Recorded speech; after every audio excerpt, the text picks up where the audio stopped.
केपी ओलीले लिएर आएको नेपालको चुच्चे नक्साको चुच्चो बालेन सरकारले हटाइदियो। बालेनकै ठाडो आदेशमा नागढुङ्गा सुरुङ मार्गमा राखिएको शिलापत्रबाट केपी शर्मा ओलीको नाम हटाइयो। हिजो आज नेकपा एमालेका शीर्ष तहका एकदम नामचिन नेताहरू नै यो लेभलको भ्रमको खेती गर्न लागि परेका छन् साथीहरू। उनीहरूका सामाजिक सञ्जाल फेसबुक स्टाटसहरूमा देख्ने हो भने छरपष्ट यिनै कुराहरू देख्न पाइन्छ। तर जसरी नेकपा एमालेका नेताहरूले यसरी भ्रम छरिरहेका छन्, न त यो सत्य हो न त यो वास्तविकता हो। यो दुईटै भ्रमका खेतीका वास्तविकता धेरै फरक छन् साथीहरू। पहिला कुरा गरौं 1 रुपियाँको सिक्काबाट नेपालको चुच्चे नक्सा हटाइयो भन्ने विषयमा। 1 रुपियाँको सिक्काबाट नेपालको चुच्चे नक्सा हटाउने न त कुनै सरकारले निर्णय गरेको छ, न त कुनै आधिकारिक स्रोतबाट जानकारी आएको छ, न त कुनै कहीँ कतै कसैले, न त राष्ट्र ब्याङ्कले न त कसैले अहिलेसम्म आधिकारिक रूपमा 1 रुपियाँको सिक्काबाट चुच्चे नक्सा हटाउने भन्ने निर्णय कहीँ कतै कसैले पनि गरेको छैन। तर यही विषयलाई लिएर पछिल्लो समय नेकपा एमालेका ठूलै नेताहरू, शीर्ष तहका नेताहरूले राम्रैसँग भ्रमको खेती गरे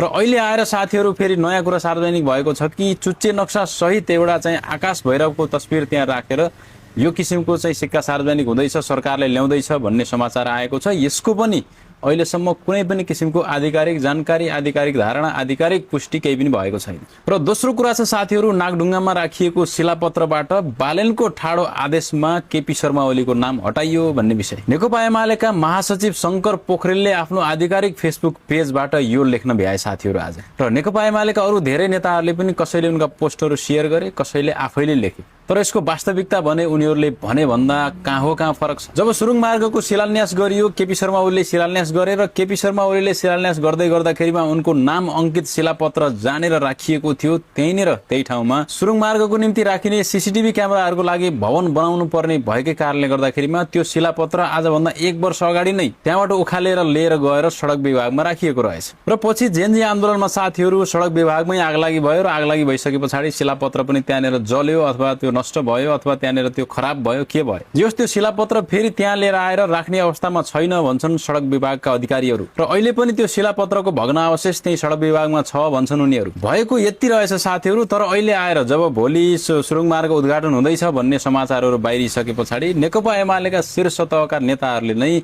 यसरी यो किसिमको भ्रम फैलाउन चाहिँ एकदम उद्धत भएर लागिरहेका छन्। हामी एकजना सामान्य कन्टेन्ट क्रिएटरले त त्यो विषयको वास्तविकता अथवा त्यसको सत्य तथ्य जाँच नगरिकन भिडियो बनाइदैन भने ईश्वर पोखरेल जतिको मान्छे जो नेकपा एमाले जस्तो पार्टीको महासचिव छ, त्यो व्यक्तिले चाहिँ यसरी हावाको तालमा सामाजिक सञ्जालमा यसरी आफ्नो पार्टीको निम्ति अलिकति भए पनि सहानुभूति बटुल्नकै निम्ति भनेर यसरी चाहिँ झुटा समाचारहरू, अफवाहहरू फैलाउनु यो सरासर झुट छ। यदि शीर्ष तहका नेताहरूले नै यसो गर्दै जाने हो भने नेकपा एमाले अर्को एउटा ठूलो भड्खालोमा नजाला भन्न सकिन्न।